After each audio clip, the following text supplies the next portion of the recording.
pekerjaan pelayanan yang dipercayakan kepada kita semua selama kurang lebih 3 hari ya di Bena.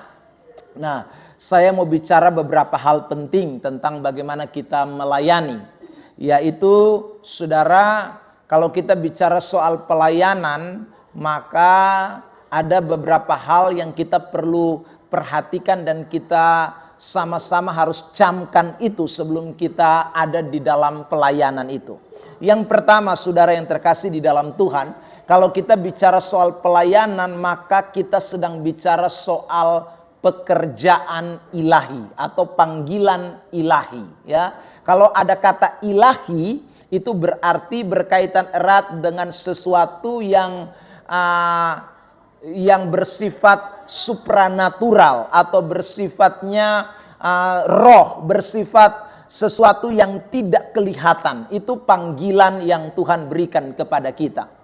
Nah, saudara, kalau kita bicara tentang panggilan spiritual ini atau supranatural atau panggilan roh, panggilan ilahi, maka di dalam pekerjaan Tuhan, pelayanan, kita tahu bersama bahwa ini bukanlah suatu mandat atau suatu perintah dari manusia. Kalau saya sudah bicara panggilan ilahi, maka ini adalah sesuatu yang datangnya dari Tuhan semata.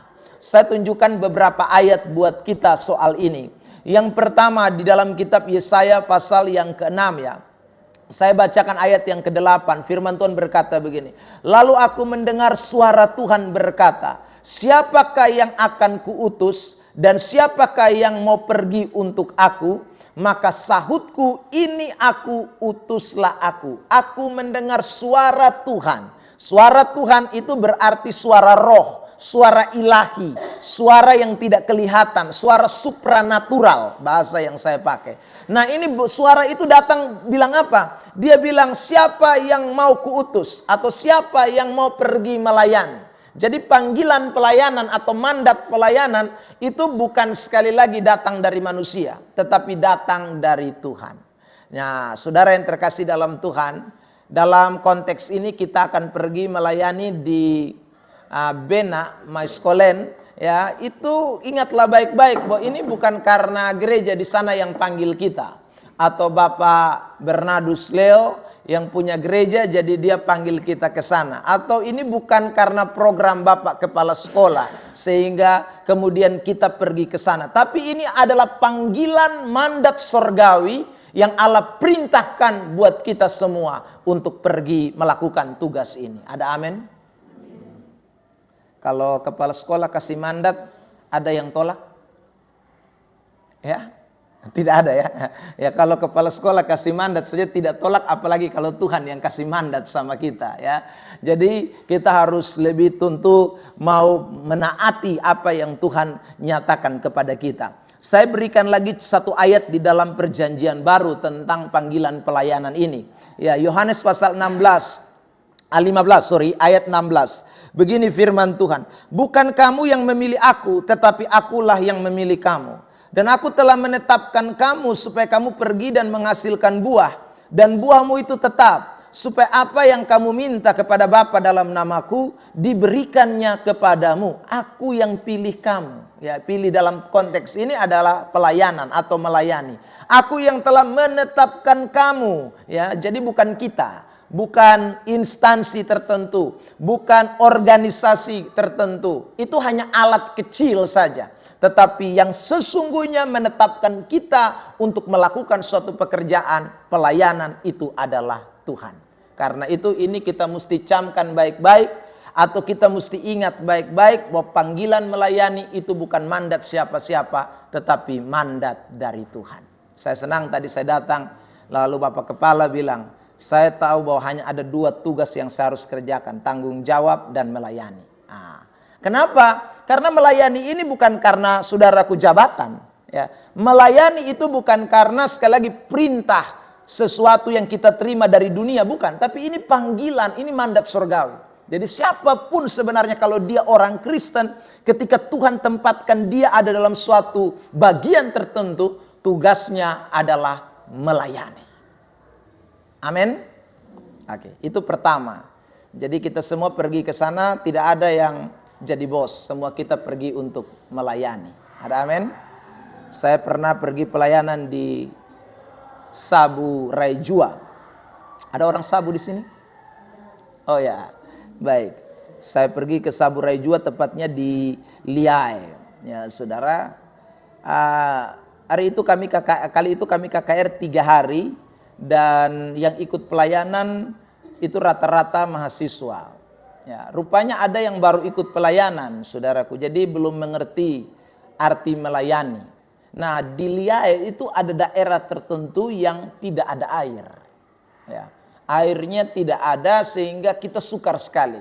Ya, memang tuan rumah di tempat itu, gereja di tempat itu menyediakan air dengan cara mereka pergi pikul rame-rame, jauh sekali katanya. Ya, datang lalu kemudian isi di beberapa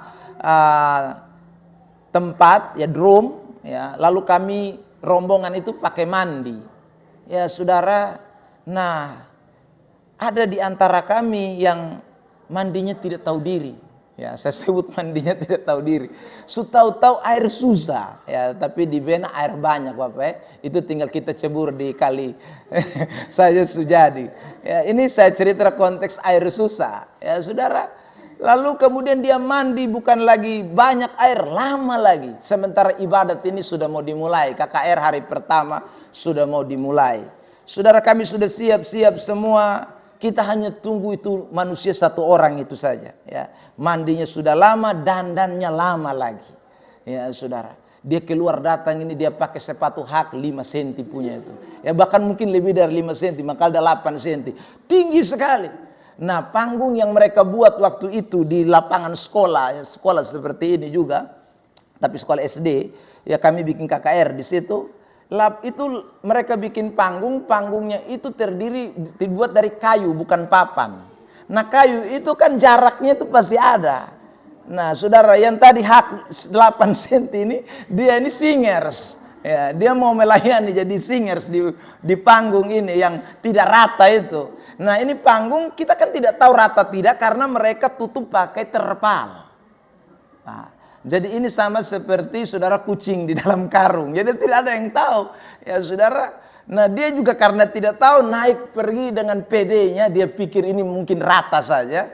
Nah, saudara bayangkan itu sepatu hak berapa 8 cm itu. Dia begitu naik. Dia pun naik hak masuk di lubang celah. Jadi saudara langsung itu dia pun hak mungkin. Karena ini jadi dia pun kaki langsung tersaleo dan dia jatuh. Dia jatuh. Ya, begitu dia jatuh, saudara, karena ini sebanyak orang, ya, kita pikir jatuhnya tidak masalah, ternyata jatuhnya itu parah. Ya, bukan hanya haknya yang patah, dia pun kaki juga langsung kaseleo itu hari. Ya, akhirnya dia tidak jadi singers, orang gotong dia mau tidur kembali di dalam ini penginapan. Nah, kenapa saudara saya mau sampaikan ini? Karena dia pikir pergi pelayanan itu pergi show. Ya, tampil ya toh, kebetulan beta dari Kupang nih, beta mau tunjuk suara dulu. Ya, dandannya pokoknya dandan Indonesian Idol punya ya. Nah, ini lokasinya bukan lokasi yang baik, kecuali lokasi yang seperti itu ya tidak jadi masalah. Nah, saudara, kadang-kadang melayani itu membutuhkan ya sesuatu ya penting sekali buat kita. Panggilan ini mendesak kita, pergi untuk apa? Itu menjadi penting. Ya. Jadi hal kedua yang kita tidak boleh lupakan yang saya mau garis bawahi, hal yang kedua. Jadi kalau kita sudah tahu ini panggilan Tuhan, maka kita harus tahu tujuan. Tujuan. Ya, panggilan itu membuat kita mengerti arti dari tujuan. Ya. Tujuan saya pergi pelayanan itu apa?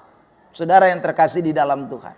Saya suka nonton Bapak Maukari punya konten-konten tinju itu ya, saudara. Waktu bilang jab, hook dan lain sebagainya ya. Saya teringat dengan satu ayat di dalam kitab 1 Korintus pasal 9. Ya, Rasul Paulus bilang, dia ini bukan seorang petinju yang sembarang saja memukul. Kalau ibarat dia seorang petinju, dia bukan petinju yang sembarang saja memukul. Ya, seperti Bapak Maukari muskas contoh tuh ya, kasih hukar mana itu kan ada dia pun tujuan ya, kapan mesti jab dan lain sebagainya. Nah, itu saudara, pelayanan itu seperti itu, bukan hanya asal pergi tapi ada tujuan. Kalau kita menjadi seorang pelari, Rasul Paulus berkata dalam 1 Korintus 9, ya, mulai ayat yang ke-21, ya. Kita bukan lari tanpa tujuan, harus ada tujuan. Jadi calling, panggilan yang kita terima dari Tuhan itu membentuk tujuan kita. Ya, membentuk tujuan kita. Saudara yang terkasih di dalam Tuhan, ada orang yang memiliki tujuannya itu tidak betul, ya saudara. Ada yang tujuannya itu menyeleweng, tujuannya tidak searah dengan kemauan dan tujuan Tuhan. Itu bahaya sekali, ya. Saudara yang terkasih di dalam Tuhan, ada orang pergi pelayanan itu supaya dikenal. Ada orang pergi pelayanan supaya orang tahu dia punya kapasitas. Ada orang pergi pelayanan untuk cari nama. Itu ada, saudara. Itu tidak bisa terhindarkan. Dan kalau kita baca Alkitab kan motivasi-motivasi semacam itu, tujuan-tujuan semacam itu terlampau banyak. Makanya Paulus di ending daripada 1 Korintus 9 ayat 27. Dia bilang begini, ya, aku tidak mau sehabis memberitakan Injil aku ditolak. Kata ditolak di sana itu dipakai kata diskualifikasi. Diskualifikasi itu artinya bukan tidak mengerjakan. Mengerjakan tapi tidak pada tujuan yang tepat. Atau tidak pada aturan yang tepat. Itu membuat orang didiskualifikasi. Nah, dalam pelayanan itu pun demikian. Jadi kalau kita pun tujuan sembarang, maka kita mungkin capek pelayanan, tapi orang Kupang bilang capek percuma. Ya, capek tapi son ada depung hasil, capek tapi son ada depung manfaat yang kita bisa peroleh. Nah itu tentu kita harus sama-sama renungkan waktu kita ada di dalam pekerjaan Tuhan. Saya ingat waktu saya mau melayani, saya lagi kuliah ya di salah satu kampus di Malang. Ya, waktu itu saya tidak kuliah pendeta, saya kuliah sekuler. Ya, saya kuliah sekuler lalu tiba-tiba saya merasa bahwa ini calling, ini panggilan dari Tuhan. Jadi saya kemudian ambil keputusan tinggalkan saya pun kuliah sekuler, lalu beri hidup saya untuk mau melayani Tuhan, jadi pendeta 100% melayani Tuhan. Ya, waktu saya mau melayani Tuhan, saya telepon sama papa mama saya di Kupang sini, mereka bilang begini, "Hei, lu siap?" Ya, saya bilang saya siap. Lalu dia bilang, "Hei, lu pikir pelayanan ini ada gampang?" Saya bilang, "Soalnya betul siap." Nah, ya, lalu mama bapak bilang begini, "Oke, kalau lu memang mau jadi hamba Tuhan, mau jadi pelayan Tuhan, mulai hari ini kotong mulai berhenti mulai berhenti support lu. Karena itu hari kotong kirim lu pi di Malang tuh untuk lu kuliah sekuler, tapi sekarang lu pi jalan lain." Nah, saudaraku, saya kan dapat uang tiap bulan dari orang tua karena kuliah di sana. Nah, sekarang orang tua bilang karena lu mau melayani Tuhan berarti tidak boleh pakai kirim-kirim doi lah. Lalu beta pikir-pikir, ini kalau sendong kirim doi, beta makan apa? Minum apa? Ya saudara, ya pakai belanja, pakai uang apa? Beli sabun pakai apa? Tapi saya ingat pesan orang tua saya, bahwa kalau kamu mau melayani Tuhan, itu berarti kamu harus tahu motivasimu sungguh-sungguh untuk pekerjaan Tuhan. Untuk pelayanan. Jangan ada motivasi yang lain dibalik dari pelayanan. Saudara yang terkasih.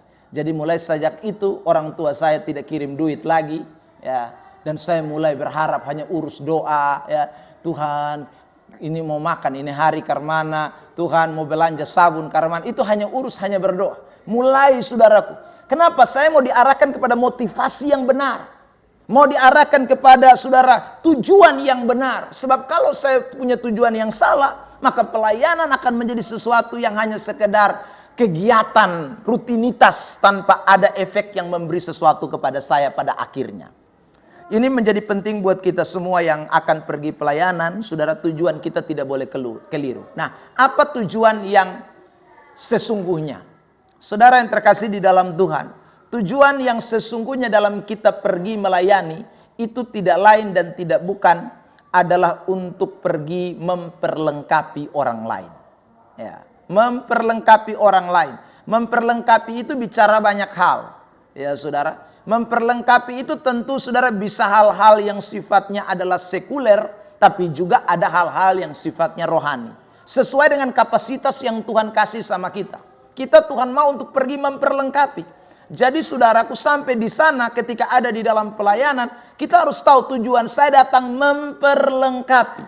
Kalau Tuhan suruh kita ke Bena, berarti Tuhan mau kita memperlengkapi orang-orang yang ada di Bena.